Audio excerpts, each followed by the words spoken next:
Hi, everyone, and welcome to another episode of Stripping the Dipping. I'm Colin Johnston, your host this evening, for some more chat around the world of motorsport and automotive. Our guest this evening is a racing driver and businessman involved in some exciting ventures. So please join me in welcoming Steve Lake. Steve, great to have you along. How are you this evening? Yeah, good, thank you. Still aching from the weekend, but yeah, not bad. Aching from the weekend up to adventures, racing? Yeah, it's GT4 round at Donington, so it was a 3 hour Yes. race. So kept us entertained with the wet, dry conditions. Oh goodness, yes. I'm sure we'll get on to that. Are you with the Lotus GT4s that you're running now in the Yeah, British series and Europe as well? yeah, I'm doing British and European for my sins, so it's a hard Oh, life. Someone's got to do it. someone's got to do it. Someone's got to race Lotuses internationally. but I suppose let's wind back. Let's go back to the Yeah. beginning. And Steve, how would you introduce yourself? Who is Steve Lake? Um. Cool. That's a question. Love me or hate me type of person. Pretty sort of chilled out. Uh, I don't really know how to answer that question. That's quite a stumping question. I'm just like, I enjoy life. I try and just enjoy the moment. I like to do stuff. Enjoy doing stuff rather than talking about it. I make it happen. Yeah, yeah. No matter what the consequences sometimes. But hey, it's I've got no regrets in my life, so that's good. That's the way to do it. That's the way to do it. Yep. Do what you like within reason, and yep, move forward. Uh, I don't think so there's any within reason. that maybe answers a little bit more of a conversation. It's just like, oh, I fancy that. Yeah, okay, off you go and do it. go for it. Go for it. Yeah, Go that's for it. it. It's working about. It's working out for you anyway. You're still standing. Yeah, that's it. Just yeah. Yeah. So it's not bad. So, how and why motor racing? Did you discover motor racing when you were a kid, or how did you become Yeah. interested in it? Okay. I suppose it's all either be boring or interesting, depending on who you are. So I apologise now if you toddle off I after find about it 10 seconds interesting. of listening. You may think it's Um. boring, but I find it interesting. Right. So, without sounding sort of like wanting any sort of sympathy, I grew up. I'm an only child. My parents didn't have very much money. My mum didn't really work. My dad did, but not earning great money. He's an electrician or sound engineer. And my friends used to have Bogger 50s, which were little motorbikes from years ago, and we used to run around the fields on them. I'm talking, I was about sort of 7, 8 years old, and I wanted one. My dad wouldn't let me have one, so I was a bit annoyed about it. So I decided that, well, if I couldn't have a motorbike, then I better get a go-kart. It was the next best thing. Mhm. So I actually had a Black and Decker drill off my nan, and started earning money from about 8 years old. I was building gates. I was doing birdhouses, DIY, like literally anything I could. And I brought my first go kart for £180 from a guy in Chasewater. My dad took me to pick it up in a Sierra. We put it on a roof rack, brought it back, and then spent the next 3 days trying to work out how to make the thing work because we had no idea. And that was my sort That's of tremendous. entry into motorsport. Luckily, sort of I got to go karting a little bit, not very much. Did a little sort of just going to Chasewater, Birmingham Wheels, got a bit of a time in a seat, and actually got spotted by a couple of people who was driving quite quick, but we didn't have any money, so I was quite lucky that a few people sort of helped me a little bit along the way, and we ended up doing some racing. I ended up winning a national championship when I was just a kid, but I just sort of got into it really and loved it. And I suppose the motorsport bug then was, well, I was 14 years old, and it was my only, still to this day, only job interview in my entire life was at 14. I picked up Yellow Pages, called the two motorsport companies that existed within a biking distance to where I lived.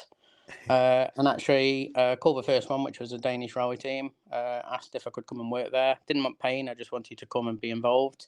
Went along one Saturday morning, had my sort of interview, ended up spending the day. Ended up working there anytime. I wasn't at school. Night, anytime I wasn't karting, I used to just work there. Started earning a little bit of money, and then ended up working there straight out of school. And then the other company I worked for was a company called Durant Racing. It's a former Ford and former Vauxhall team. He was the other person that was local. Obviously, both companies knew each other, and I ended up actually going to work for Bill part time as a mechanic as well. Got some interesting stories about going to Hockenheim at 15 and different things, but anyway, that's maybe for another podcast. But yeah, got into motorsport straight out of school. Got no qualifications really. Didn't like school at all. So walked out of school, no qualifications, but walked into a job. Actually built and designed and worked on a Nissan Almera rally car. Did the Clemens compressor for Mercedes, different things that this rally team was involved with. I got involved with. Ended up worked there for about a year before I left and went to work at the Formula Ford and Formula Vauxhall team for a bit. And then next door to where we were was an aerospace company. So I ended up talking to them and actually basically I did some Saturday work and got offered a job to go and work there pretty much on double the money where I was on. So I ended up working there in temperature technologies for aerospace, and we're doing things like turbine rings and different stuff like that for Rolls-Royce and stuff like that. Become sort of pretty much head of development or development engineer there. Built things like print line machines for Pilkington and various different stuff. But that started to earn me a bit of money. And then I went to do built a continuous feed pyrolysis system for the Navy and for the government. And when I was doing that, a friend of mine, we started to get back into racing because we were earning good money, and we built a CVT. He's back. Yeah, I can hear everything you're saying, but I couldn't. Yeah, obviously you couldn't hear me for some reason. Yeah, someone phoned me. Oh, you dropped me. Okay, Sorry for this. back to Eddie. Back to Eddie. So you were telling us you were finding your way back into racing. Then you were finally making a few bob, and you and your friends found your way back into racing. Yeah, so basically I was working down in Bath for a year, and with a friend of mine we actually built a CVT system for karting, which actually got picked up by a well-known manufacturer, and we ended up looking at sort of moving forward. Unfortunately though, my friend of many years decided to lock the doors, take all the money and the computers and the accounts, and leave me pretty much out of any money, shall we say. So I was about 20 at that time. And then I got decided that I better pick myself up. It took me about 3 minutes to scratch my head and go, oh. Decided to pick myself back up and decided I won't have a business partner anymore. I'll work for myself. And since then, I've just worked for myself, got into electronics, got into aviation, motorsport, various things. I actually, when I started to make some money, I actually built a karting team to try and give back a little bit, because when I was young, obviously I couldn't afford to go racing, so I actually built a kart team and actually decided to turn it into a scholarship program where we're bringing kids in, and I was helping them to go racing and paying for it. We actually ended up building that into one of the biggest teams in Europe. We'd got a junior team, we got a senior team, and we got a European team. We won British, European, World Championship stuff. We were with the drivers. We got were amazing. We did a really good job. We ended up being the Arden Young Drivers program, which is sort of Arden, which is Christian Horner's thing. We built on that, and then I sold all that off and retired at about 34. Sold some of my other businesses. Had a couple of years off, built a house, got a bit fatter. All the normal things. Watched Game of Thrones from start to finish for some reason. Don't know why, but got into a box set. Ate a lot of crisps and watched every episode continuously. And then after a bit of house, I decided that I want to carry on working, but I want to do something that's interesting. So, although I still owned the electronics business and doing all the motorsport stuff, I'd set it up in a way that I didn't really need to be that involved. But decided some of the people that used to work for me in the race team were still in touch with me and friends, and we ended up actually I set up a business and helped them get going with us and build up an online store and an online presence and grew that business. And then I invested money into several other different businesses, which I'm now doing around AI, robotics, autonomy, aviation. I run the World Accident Database for the FIA. We do all the impact recorders. I've got lots of different things like that, but it's keeps me entertained. And then I decided to do a bit of racing a couple of years ago. Went to a few race teams. Decided that most of them know nothing. They're run by people that are just trying to scam money out of you. Had some stupid conversations with people that I must be the worst customer in the world, because annoyingly I'm one of these people that knows it all, but I'm not a self-professed know-it-all. I actually just know it because I've done it for so long. So when I go to a race team, I just say, look, I'm your worst and best customer because I understand everything that's going to go wrong and accept it. But I also know what you're doing wrong. So everything you try and screw me over on a bill, you try and con me with a bullshit story.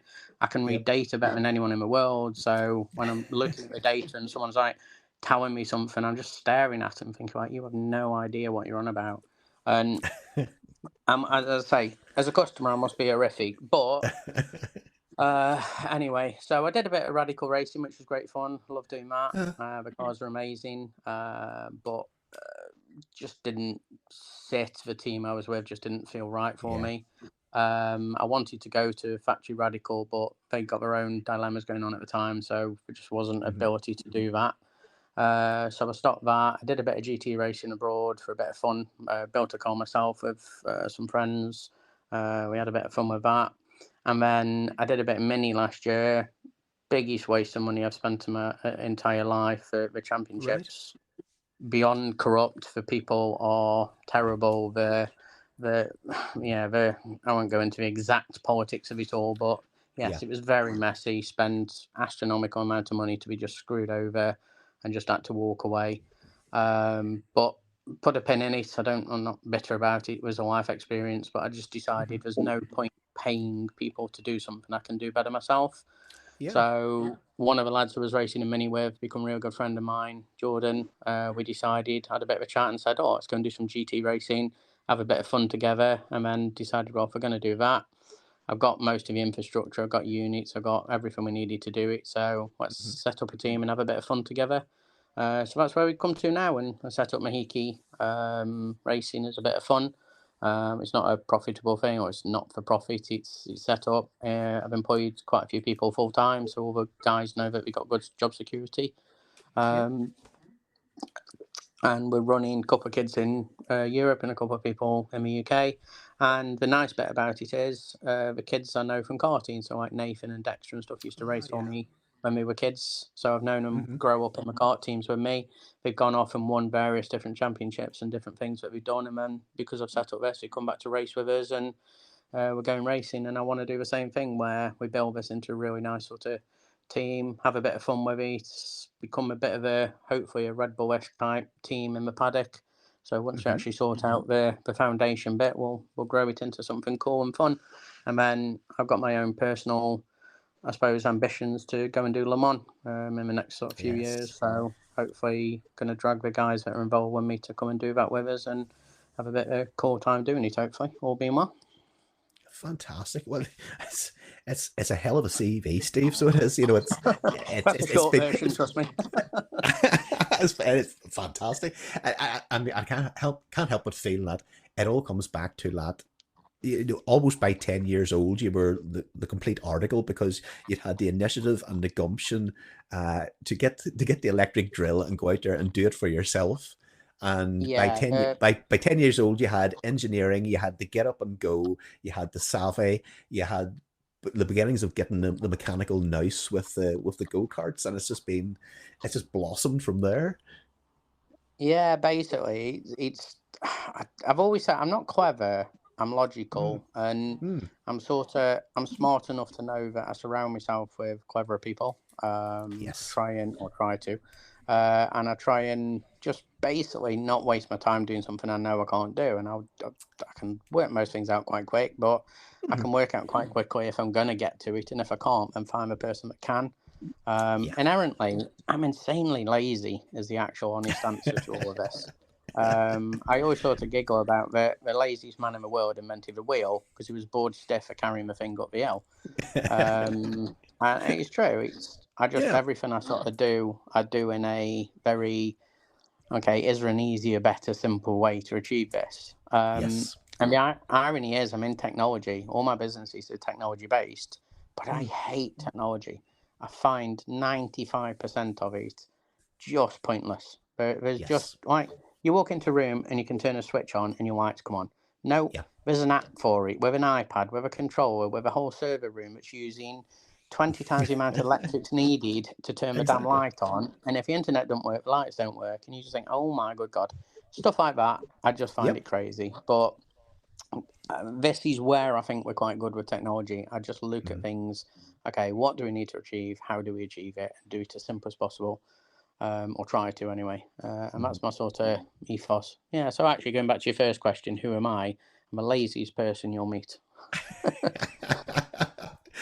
But that sort of vision you have, or that approach you have to technology, is very much what's needed. Because as you say, we have so much technology for technology's sake, and especially in the world of automotive, you only have to sort of jump into a modern car with touch screens, and to adjust the climate control, you have several taps. So if you can have somebody like yourself who's very forward looking and surrounded with the right people, and a vision, has a vision for a technological future, but gets the absolutely blooming common sense of life as well, that's a good mix for moving forward and solving problems with technology without just digging deeper holes. Yeah, I think so. One thing I'm very, I suppose, it sounds a bit patronizing, probably the wrong word. It sounds a bit big-headed maybe, but Musk's a genius he was an idiot until he's a genius. And I'm very similar in my way of thinking. That's my vision, that's how I'm going to achieve it, and that's what we're going to do. And it's very rare that I go away from that path. I'm very quick to fail fast. I'm very quick to say, okay, this isn't right, we need to change. But Yes. I'm very, very, that is the direction I'm going. I don't wander left and right and faff around with it. It's just, no, that's what I want to achieve, and that's how I'm going to do it. And I think Musk's very similar. He's got a mission with, when he did the electric car, he didn't do what everyone else did and got a car and put electric batteries and a motor in it. He went, right, okay, let's start from a piece of paper, clean piece of paper, and work up. And that's what I always do. And I always find it a much easier way to do stuff. But the simplicity in what I want to achieve and how I get there is quite good, or I think it's quite good, and that's my sort of, I suppose, secret to success. But there's also a lot of gambling involved. I'm quite happy to risk everything on me. I'm quite sort of good at that, I suppose, and touch wood, I don't tend to go wrong, which is nice. But it's Good. there's a lot of people sort of gamble on stuff and then pull out at the last minute, and that's where it goes wrong. I think that's where a lot of people fail, is we get 90% there, then panic and gone, and that's it. I'm in. Yeah, you gotta have a conviction and sort of, before you make the first step, you know what you're gonna make the whole journey. Yeah, and I think racing's taught me to do that. It sounds really silly, but I used to say to the kids when I was working with them that the one thing that racing will do is teach you to deal with disappointment. And actually, everything in life is pretty simple compared to losing a race as a 10-year-old kid, or getting you sort of just being like destroyed by a load of other people with money. So when you understand that actually that disappointment is about as rubbish as life gets, everything else is pretty simple. So yeah, I just sort of shrug my shoulders to most things and laugh and smirk and just think, yeah, whatever, and get on with it. So I think racing taught me a lot in business.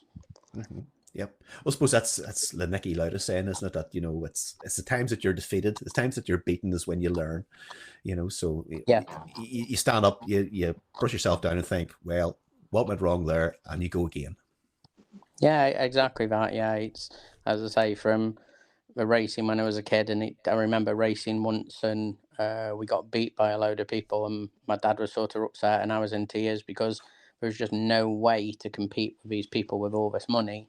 One of them was Rick Barfitt, and a few other people that I can remember that I used to race against as a kid, and that was a sort of turning moment that we started to actually get engines tuned and done, and it made a big difference to us go racing.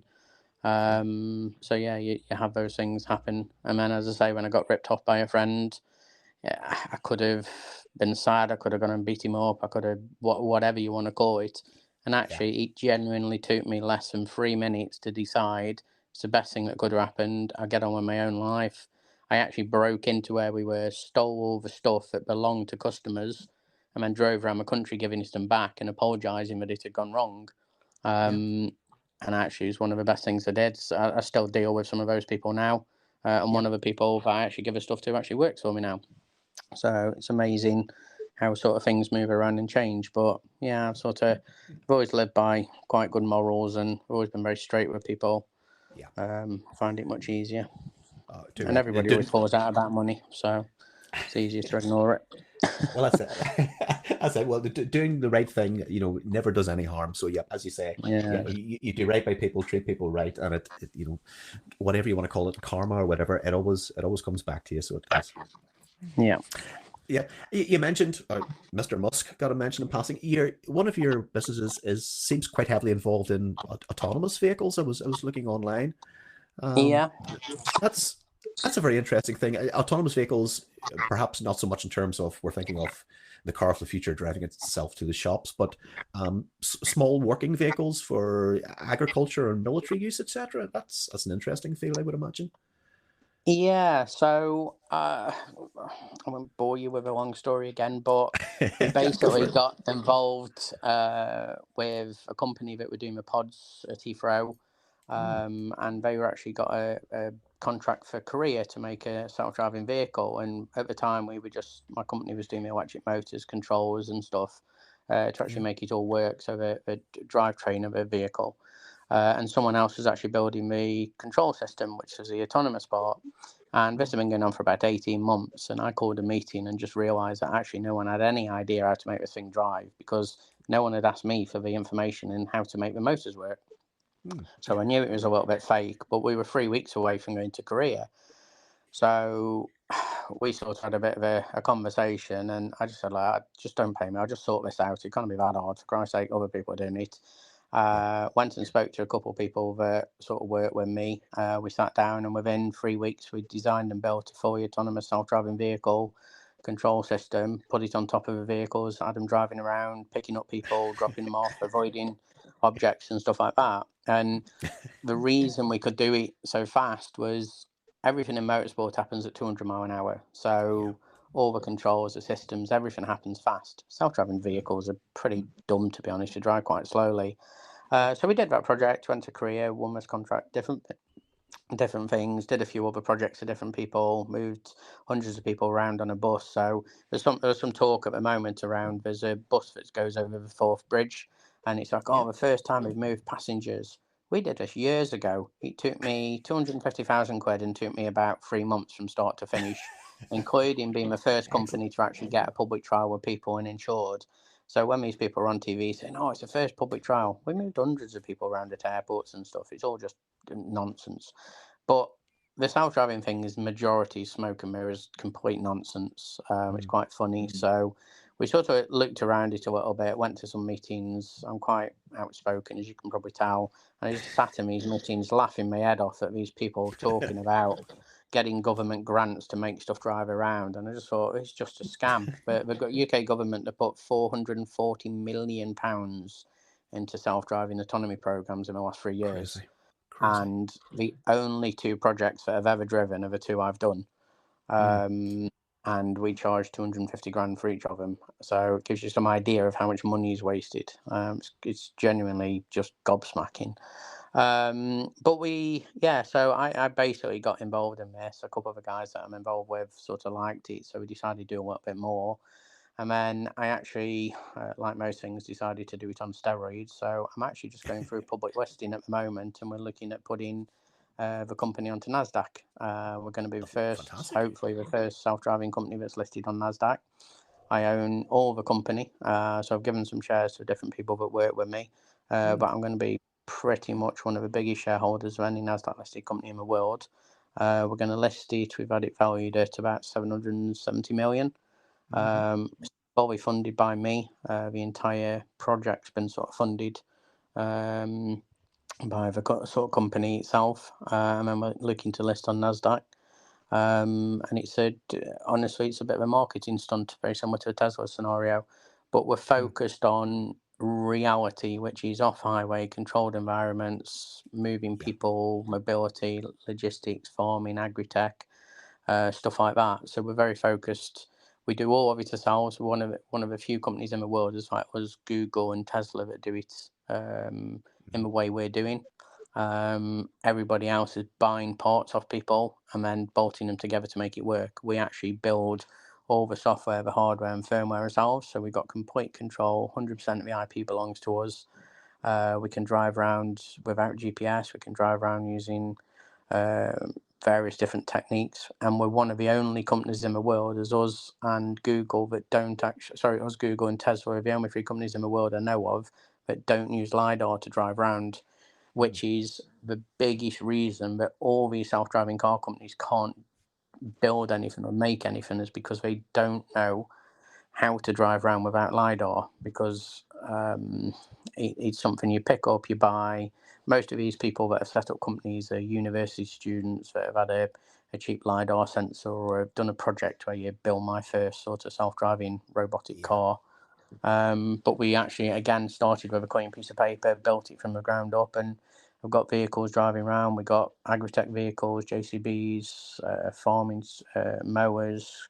We've got pods, we've got utility vehicles, off-road vehicles, and they're all fully autonomous, and we can drive them around completely uniquely. But as I say, as a company, we're focused very much on the reality of not driving on the road at the moment. Tesla drives down the road. It's very clever. The best thing that Tesla's done is actually drive around and get permission to have an autopilot on the road. That's genius. That's the thing he's done to make money. But the off-highway stuff, luckily, there's about 300 people in the world trying to do it.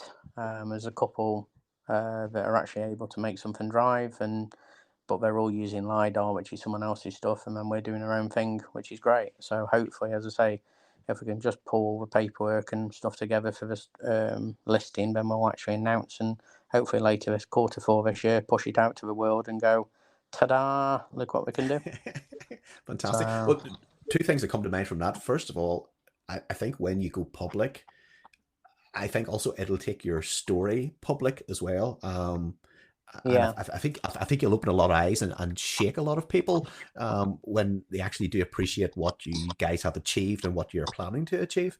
And sort of second thought was as well, it's very clever and important by focusing on the off-road stuff, because perhaps much more than replacing the taxi with a self-driving car, perhaps we need the next generation of tractor, for want of a better word, autonomous vehicles doing the drudge work, in various off-road situations. That's probably a more valuable tool than a self-driving sports car or family car. Yeah, it's when you actually dig into it, it's a little bit sort of different. So I'll try and explain it, because most people you talk to go, I'll talk about agri-tech to give you an idea, but most people go, you're taking jobs, and it's not. It's completely the other way around. You're creating jobs, because again, back to most people being lazy. People don't like doing very much. But if you go to car factories 50 years ago, they used to be producing 1-2 cars a day, and you'd have 100 people doing it. Now they can produce a car every 30 seconds or 6 minutes or 1 minute, or I think it's 90 seconds, and this and throw a car off a production line. The reason we can do that, automated now as well. Yeah, no workers in some of these Chinese lines as well. Yeah, there is people. There's lots of people involved. They employ thousands of people, way more than they used to. But the reason we can do it is because the automated part, which is a labour-intensive part, like welding the chassis up or painting the chassis, robots can do that really efficiently, much better and more efficient than a person.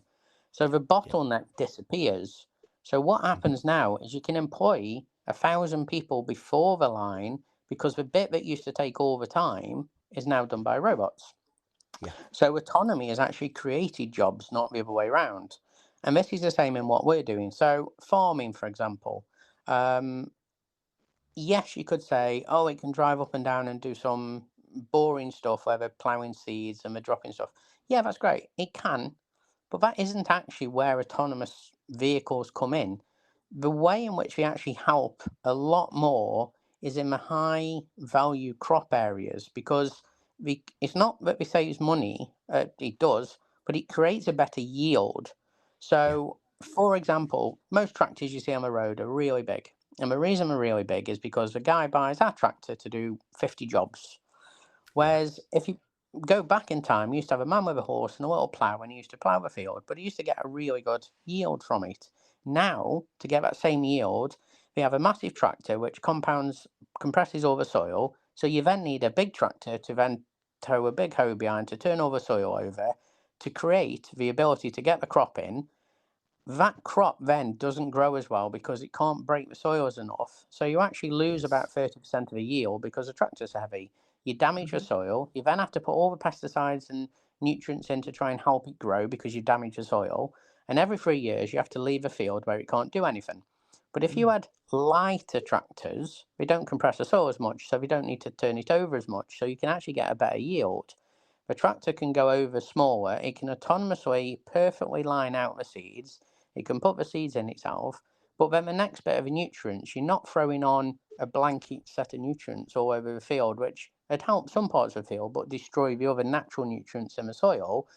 You're then using a lot less pesticides, fertilizer, and all the rest of it, because you can use AI to identify weeds and black grass and different things like that.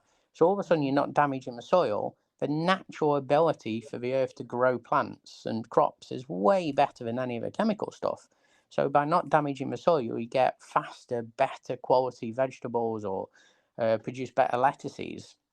You can use AI again to hoe around the lettuce so we get a better, faster growth and a bigger lettuce. All of a sudden, the small robots and the small AI, data-driven sort of machines actually create so much more yield. And if you imagine, like, most farmers are looking for £10 a hectare extra to be really interested, but when you can create 100 times more, or if you can up their yield by just 10%, 5% solves world hunger. 10% means we've got more food than we can ever deal with. So robots only have to be 5% more efficient than a person in an area to solve world hunger. It sounds really silly when you sort of say it out loud, but that's actually the volume that we need to change to fix all these problems. And then that brings down the cost of crops. It brings down the cost of all the problems, because the yields that you can get from the same volume of area in the same time becomes so much better. All of a sudden, you've not got to import as much. And it's not importing it that's wrong. It's the moving and logistics of all the stuff from around the world, whether it's imported, exported, whatever. If we can actually use robots to data drive and give the information and autonomy to grow this area, or help the production of food in this country, we can self-sustain. And this is the same for every country. And all of a sudden, you're fixing that problem, and then the economy costs and stuff go down. And these are the things that really need to be done. And I presume you've watched Jeremy Clarkson's Farm Scenario. Yes, of course, yes. It's funny, it's great, but it's real. It's telling a story. Yeah. And luckily, one of the guys that I know sort of knows Caleb and a few people there, and it's quite interesting having conversations about what they're doing and how they're actually making people really aware of agri-tech and farming and how bad it is. But the reality is there's no money in it, because there's so many costs there to actually grow food or grow cattle, whatever it may be. You can't actually produce the stuff quick enough. So that's where all the farmers are diversifying and doing different things. But the autonomy and the data-driven side of it will bring those costs down for them. I think last season it was something like £98,000 worth of fertiliser was used on Jeremy's farm. But actually, if you data-driven that fertiliser, you'd be down at about £6,000. So all of a sudden, the robot can actually go out, analyze the soil, the nutrients, wherever things are. We can use AI and robotics to actually then target all the problems. And you're saving £92,000 a year on fertiliser. Now, luckily, BASF and the different chemical producers are really interested in this. It's very similar to Fairy advert. Why would Fairy not want to sell you more Fairy liquid? Well, we don't need to. they actually tell you that, look, you buy ours, you use less of it. The fertilizer companies are exactly the same, because they know that if you can use less, they can charge more for it, so that's fine, but we don't have to produce as much. The cost of production comes down, and their profit margins go up, exactly the same as fairies. And the better growth and the bigger picture is always what people want, but everyone always looks, I suppose, small picture. We never see that. But as I say, the fairy advert is the perfect way to explain to people that chemical companies want to sell you less. We just want to make profit, and we're fine with doing that on less of it. So there's lots and lots of ways in which, as I say, we can help stuff. And then you get into the aviation side and airports and all the other side. But the autonomy, just working alongside some people on some very simple tasks, saves on fuel, increases efficiency. Like, we can land an extra 6 planes a day by automating some, not all, just a few of the processes on planes, or on the apron, shall we say, on the air side of moving luggage and logistics. And it's like a herd mentality. So imagine Amazon, the guy's there packing a box, and all the parcels he's going to pack in that hour turn up in one go, and he's got to shift through them and find them and put them in a box. It's terrible. The guy would always be behind. You'd never get your parcel. But what happens is, it's automated, where all the bits that are going in that box magically land in that box at the right time. The guy seals it, and off it goes. The next box appears. So you get rid of this herd mentality. So what happens on an airport is, 100 people get off a bus, cram into a bus. The bus then takes them to a passport. Then 100 people move to passport control. Whereas if, imagine just the first 3 rows come out and got onto a bus, and then their luggage, they knew they were in the first 3 rows, their luggage went onto an automated carrier and took it down to the where you do baggage collection. As those 10 people are walking through passport control, the next 10 are coming off and coming on the bus and coming as the next 10. Their cases are going. All of a sudden, you've got this really steady flow of traffic. And just by doing that, you increase the efficiency of the airport by 20%. Just by moving people slowly. It's like a traffic jam on a road. If you just, like everyone says about the smart motorways, it's so simple to fix. Smart motorways aren't smart in any way. There's a person watching the screen that presses a button. And I've had conversations with the government and the highways agency about this technology exists now that can automate this so well, that just by saying, look, we can see this build up of traffic here, just by slowing that area of traffic down by 1 mile an hour would take away the queue and congestion that's going to appear in 10 miles. And this automated stuff and this AI algorithms that exist that we can do, like, you just look and you think there shouldn't be a traffic jam anywhere anymore. The cost of putting this AI technology in is so cheap. No one understands it, or no, that's wrong.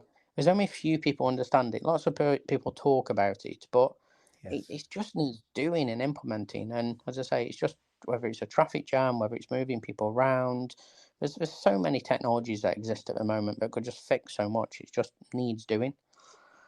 I can rant for hours about it. It's all good. It's fascinating. It's really good. See, and I can't help but think of perhaps our problem here in the West as well, is that we run in election cycles as well. So everybody's got a 2-year, 4-year, 5-year vision, if they have a vision at all, in the world of politics and government. And maybe we need to look at our life in the bigger picture, and perhaps places like China will move ahead of us in terms of getting on board with this kind of thinking and making things happen.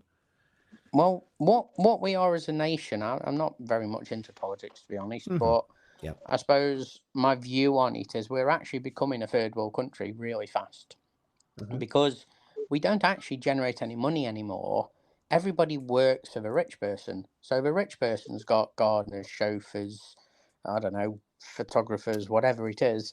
We're turning ourselves into a third world nation where the rich people have got a load of people that work for them. Now, you can call it modern day slavery, or you can call it a job, whichever one you want to call it. We don't create anything. We just move the same money around in a circle. Whereas the Chinas of the world, they're becoming so powerful because they're producing stuff, they're doing stuff. This comes back to lazy again. This comes back to just, we are lazy as a country. And the problem you got with government, whether it's Labour, whether it's whatever, at the end of the day, the country is a business. It takes an amount of money in and an amount of money out. And no matter which nonsense you go down of how you're going to do it, you still have an amount of money. And everyone really, it sounds really derogatory, but God, people are stupid. They are driven by the news. The news, if it's BBC or ITV or Sky, whoever, they back somebody, same as newspapers, the Labour, Conservative, or whichever. And they just say something which is clickbait, and it gets people running down this road so quickly. And you think, God, are these people so gullible? It's unbelievable. All politicians are salespeople. Boris Johnson went to vote and forgot his ID. He didn't forget his ID at all. It's a giant marketing stunt. But the amount of people that said, "Oh, have you seen Boris forgot?" I thought, and I keep saying to him, "Don't you get it?" I said, "It's a marketing stunt. You haven't mentioned Boris Johnson for 3 months. All of a sudden, he's back in the public eye. Conservatives are going to go tits up. He's setting himself up in a place where, if he does, he'll be the person that will go, ta-da, I'm a genius." And he's rocked up. I said, but he's in your face. He's name dropping all over the news because we're that gullible and stupid. We think it's real. I said, I actually think Richie Sunak, or Sunak, whatever it is, has done a blinder what he's done. He promised an election at the end of the year. He's gone away, he's squirreled away, done loads and loads and loads of work to get all his things set up. And then what he's done is he's gone, I'm going to drop a bomb. Right, we're having an election soon. All the other parties have gone, oh shit, we thought we got 3 or 4 months to get this done. Yep. So they're all behind. And what he's doing is he's dropping out some really clever things. He's picked a time to have the election when all the young people, football fans and everything, that probably aren't the Conservative voter, aren't around. They're on holiday in the football. And all the older people that probably are, as a demographic, he's cut the pensions, he's helped them out. He's staging it in a way. He knows that most old people always go, bring back the, mandated army or whatever bloody it is, service. National service. Yes. Yeah, he's actually, this comes back to, he's data driven. He's worked out that demographic of customer are going to be around at this time when he votes. Because if they don't go away because all the school holidays are on, if they don't go away because of football, they'll be around to vote. Your Labours and the people like that, I can't stand Keir Starmer in any way. I think he's horrific as a person. I don't know him. I only know what I see on TV, but God, is it boring. And they don't actually have an answer for anything that's coming out because they can't disagree with what he's saying because it's right. End of the day, the country needs an amount of money to run. That is it. You can tell people all day long you're going to give them this and take that. It's bullshit. It's total bullshit. You need an amount of money. And the government will come in, and if it's Labour come in, they'll get in and go, oh, we can't do anything because Conservative ruined it. We'll spend 4 years or 2 years or whatever it is till we elect again. Everyone will go, oh, Labour are rubbish. They've done nothing. We'll go back to Conservative. Because they'll spend all the time going, Labour have done nothing, we said. It's just a political newspaper's dream, honestly. It sends me up the wall. But the world buys into it, or the country buys into it. Trump is a genius at it. He's a marketing genius. He probably leaked the story about whatever her name is himself. Because, Christ, he can get more marketing. He hasn't had to pay anything for a campaign. He's just had a court trial that the American press has put him everywhere. The guy's a genius. These people are clever. They're not stupid. There's no reason Musk went on TV, smoked a joint. He set up, I'm going to buy myself 100 million quid worth of stock back. I'll go and smoke a joint. That'll crash my price. Oh, shock, I'm buying my stock back next day. It's marketing. And this is the bit I struggle with. And politics is marketing, but God, people are stupid.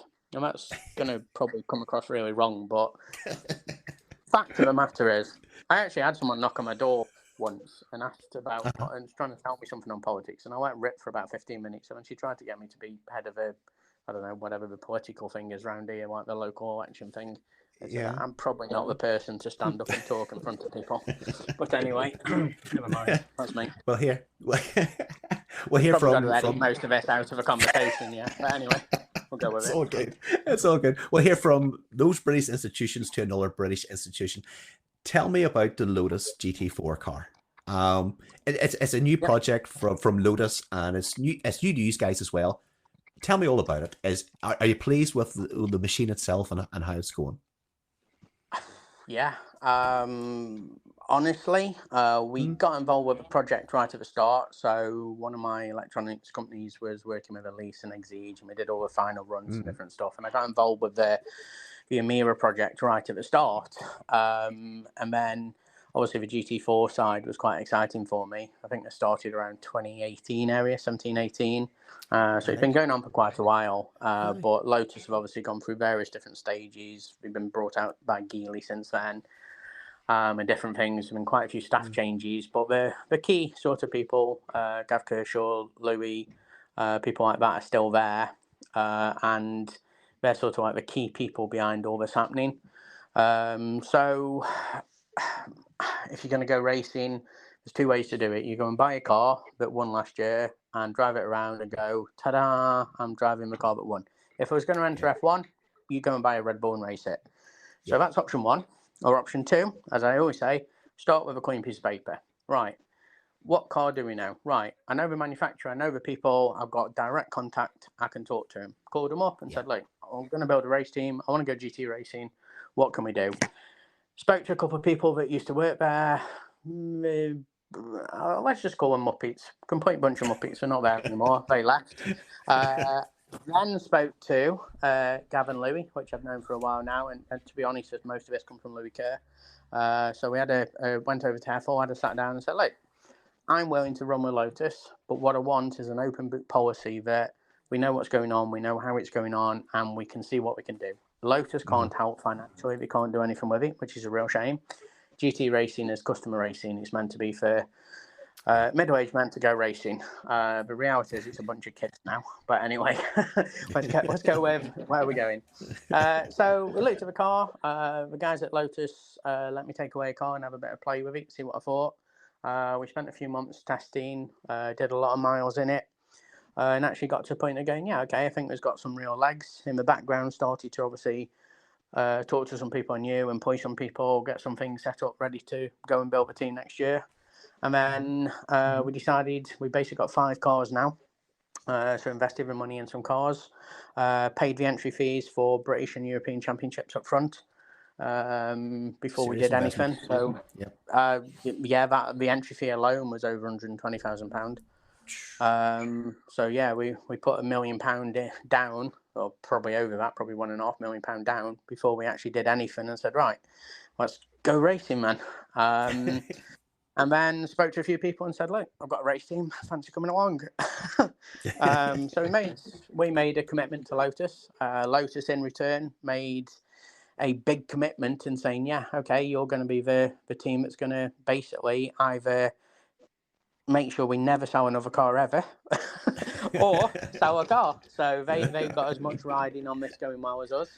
And hopefully they know I'm the right sort of person that won't quit. I'm not the right person to sort of throw me teddy out the pram and go, oh, this is broke, that's not worked. We're a brand new team. I haven't gone in and brought a team. I've started from the ground up. Same with the car. Have we had teething issues? Yes. There has been things that we've learned, things that we've done. That is how it works. But what we've done is looked at each thing and gone, okay, how can we change it? How can we be better? Where is the way in what that can happen? I have got an open dialogue with Lotus. Lotus come along to most of the events, supporting us, looking. We just basically have a complete open policy on, right, okay, how can we go faster? What can we do? And I've committed, we're out testing once, twice a week, every week. Lucky that we don't have a budget. We're able to just go and do whatever's needed. Probably should have a budget to be much more sensible. But I want to do Lotus proud as a brand. I think they're a great company. I think the car's amazing. I think they made a huge step forward for what is a UK brand that could have very easily just ended. So I think Aston Martin have done a very similar thing. They got some investment, a clever person behind it. And it's made huge leaps forward. And I'm glad Lotus has as well. It's a sort of really cool, iconic brand. It's got a massive cult following.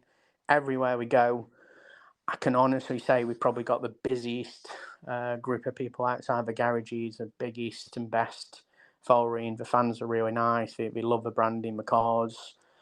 We invite anyone along, come along, take photos, be involved. We want to do more as a brand, but I'm very committed to make sure that we don't screw up for Lotus, because, as I say, if we do a bad job, they're never going to sell another GT car. So we're committed to doing it right for them and my own, got to save face as well. I have to walk around with paddock. So I suppose the fact I'm racing UK and Europe as well makes it hard. But the European side, I made a commitment to actually race with my friend. He's quite new to motorsport, so we're having a bit of fun with it, and he's learning, which is great fun. And then the other two kids, as I say, they're two superstars, which are really fast. The hardest part of all the racing we've done so far is the balance of performance. So the BOP on the cars is hard. Because we're the only people racing it in the world, no one has any idea if a speed is in the car or a speed is in us. Yeah, I was going to say, with being new, they probably err on the side of caution from their point of view, probably when BOPing it. Yeah, so we're on I've hammered you. First race. Yeah, first race we got maximum rate, maximum ride height, and minimum power. The second race, pretty much the same. The third race, they give us 20. We took a little bit of weight out and give us 20 horsepower, and then we went and got lap record, which is great. But what no one knew is we've been at Silverstone every single week. Every time there was a test day at Silverstone, we were there for the last 6 months. We have done more laps around Silverstone in the last 6 months than most people do in their lifetime. And we got there and we flew. And we were fastest in the dry, we were fastest in the wet. And we took the 20 horsepower away. I went, it's 20 horsepower. But it isn't the horsepower that kills us, it's the torque. And because we take away the bottom end torque, we can't get out of a corner. So we're always behind. So hopefully, as I say, we raced again this weekend at Donington. We raced in Misano in Italy without it. Each time we're about a second a lap off. And in the open testing, we actually turned the horsepower up. So we put it onto the next map, which is what the bot map was for the time at Silverstone. And we proved over and over again now that it gives us about a second a lap, which sounds crazy for 20 horsepower. You just think, oh, that's just not real. But because it's a supercharged car, because of how the torque curve works, it just lets us get going. So we've actually asked if he can say, look, can you give us the power, but put more weight in, lift the car up a bit, hinder us in another way, because we can go around the corners fast, that's great. But if there's something in front of you, you can't go any faster than the thing in front. And if you're behind a Mustang, which is a very different car, it's heavier, bigger, but it's got so much power, you fold it through the corner, and then it just drives 10 car lengths away in a straight line. So any gain that we have, we've lost, and we can never get back because it's gone then, and then you can't catch it. Whereas I spent 10 laps getting past a BMW. I was like, super chuffed with myself. I was like, yes, that was the third. And then the very next straight, he pulled out, drove past me and pulled in. I spent 10 laps risking life and limb at 150 mile an hour to just about outbrake him into a corner. And then he drove past me in a straight line. I said, that's just not fun. But I get SRO's point of view. They've got to try stuff. They've got to see where it fits. But I'm not the fastest driver in the world. As I got older, I've slowed down. But I'm quite good at the engineering side of it. I can drive around and talk you through every bump, every pebble. I'm going that slow. I can see every single blade of grass, so I can tell you what to do. I can tell the kids what to do. I can't do it myself, but I can tell you what to do. It's quite hard, that is. I'm sort of coaching kids that are faster than me. But anyway, the idea behind it is the young kids, luckily, have got enough respect for me, or just switch off and pretend they're listening. I haven't worked that one out yet. But hopefully, I say the kids we got, like Max won the Porsche Championship, Dexter's won various karting championships. He's done F4, he's done F3, he's done touring car. He was not with the best team, shall we say, and he's still batting around only a couple of tenths off the best drivers and best teams. So Dexter's a very quick driver. Gordy's obviously won the Praga stuff. He's exceptionally quick. He's I call him Chubby Harry Potter. He's just the nicest kid. He's so funny, but God, is he fast. And I say we've been out testing, and all these kids go out together, and all of them, depending what day it is, we're 10th here or 10th there, they're all about the same pace. So I'm hoping, as I say, that those guys will do what they need to do. We all know that we're being held back a little bit, but once we get released, once the car gets put to where it should be, we should be batting around in the top 10 without a problem. when it comes down to racing, who's got the best racecraft, who can make the tyres last? Yeah. We always have to set the car up, because we know we can't qualify as fast as people because of the BOP. We always set the car up in a way that we can do a 3 hours or 2 hour race, and we're consistent. And the last race at Silverstone, we were number 1 and number 2 for the 2 cars and the 2 driver pairings for the consistency of how many laps we put in within a tenth of a second. And that's what we do as a team, and that's what we're working on. And the platform is very good for that. The balance in the car is great. The weight distribution is good. It's good on its tyres. It's good on its brakes. It's a good car. And it looks really cool as well. So, yeah, it's not bad. Lotus have done an okay job. Fantastic. And it's great to hear you talking about that, because it's a balance between, obviously you're so involved with technology, and that is fantastic, but when it comes to racing, when it comes down to it, there's some very old school skills, and just doing the hard yards and doing the testing and doing the work and crunching the numbers, in a way it hasn't changed in 40 or 50 years. You just have to, get your head down and do the hard work and crunch the numbers to go faster. 100%. I can honestly tell you, I have done more driving in the Lotus GT4 than anyone else in the world. I didn't realise that till the other day when someone told me that I probably have. And we sort of looked at it and gone, considering I'm out every week, I've definitely drove a Lotus GT4 more than anyone else. But with my knowledge, I can tell you damper clicks, I can tell you ride outs, I can tell you tyre pressure errors, I can tell you roll bar settings, I can tell you every single thing that we're doing. And as you say, no matter what theory is, there's a reality check on. I can tell you where to go with the car and what we need to do. And if we put the car down we picked a setup, we got a real good base setup now, but if we go out there, we have a slight tweak left or right, and we're good to go racing. We know we're good. That's taken a lot of effort. And as you say, all your CFD data, all your information, it's all great. We built a beautiful car. The reality when you hit the track, a little bit different. But we got that sorted, and as I say, I'm pretty comfortable that every time I get in the race car, it's good. Everyone we've let have a go of it has been a lot. As always said, it's one of the best cars we've ever driven. And I think it's a genuine thing. The car is actually pretty well balanced, and it's good fun to drive as well. Fantastic. Well, more power to your elbow, so everybody should definitely check out Mahiki Racing and the Lewis Amira GT4. Races coming up. I presume there's still a few. Yeah, you guys are Spa and then Snetterton. Is that the next on the British Championship? Yeah. So we got Spa UK, followed by the following weekend Spa Europe. Oh yes. Then we get back. We got a week off before we go to Snetterton, and then we drive to Hockenheim the week after that. And then we get to have 5 minutes to have a refresh and a stop and a go again. So that'll be put my feet up. Better take the missus and kids on holiday, else I'll be shocked.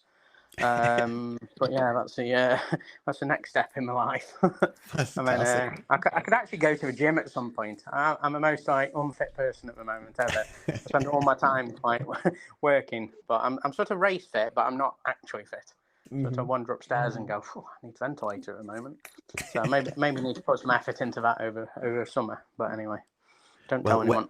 When you manage to find time, Steve. Well, here, it has been fantastic. It's been a really, really interesting conversation. And I get the impression we could talk all night. It's sort of the sort of conversation where you feel like you need to open a couple of bottles and set the world to rights. But it's been wonderful catching up with your story so far and how things are going with Mahiki Racing. Before we wind things up, Steve, there is one question, and Georgie will shoot my boots if I don't ask it. One question Georgie asks everybody on the podcast, and it's a yes or no answer. I'm sure, like myself, you enjoy the odd slice of pizza. So Georgie's question to every guest is pineapple on pizza, yes or no? Yes. Like, who wouldn't have pineapple on pizza? It's really like just pops in your mouth. Exactly. If anyone says different, just go away. Yeah, Team Pineapple all the way. All the way.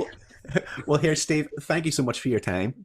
Continued success to you and the guys, and we would love to have you back sometime again, because there's so much more we could talk about. But for tonight, thanks Steve Lake so much. No problem. Great talking to you, and thanks so much for listening. If anyone's actually got this far in the podcast, by the way, congratulations, well done. All right, really nice. Thanks, guys. Cheers. Have a nice Cheers, evening. Steve. Bye-bye. Bye-bye.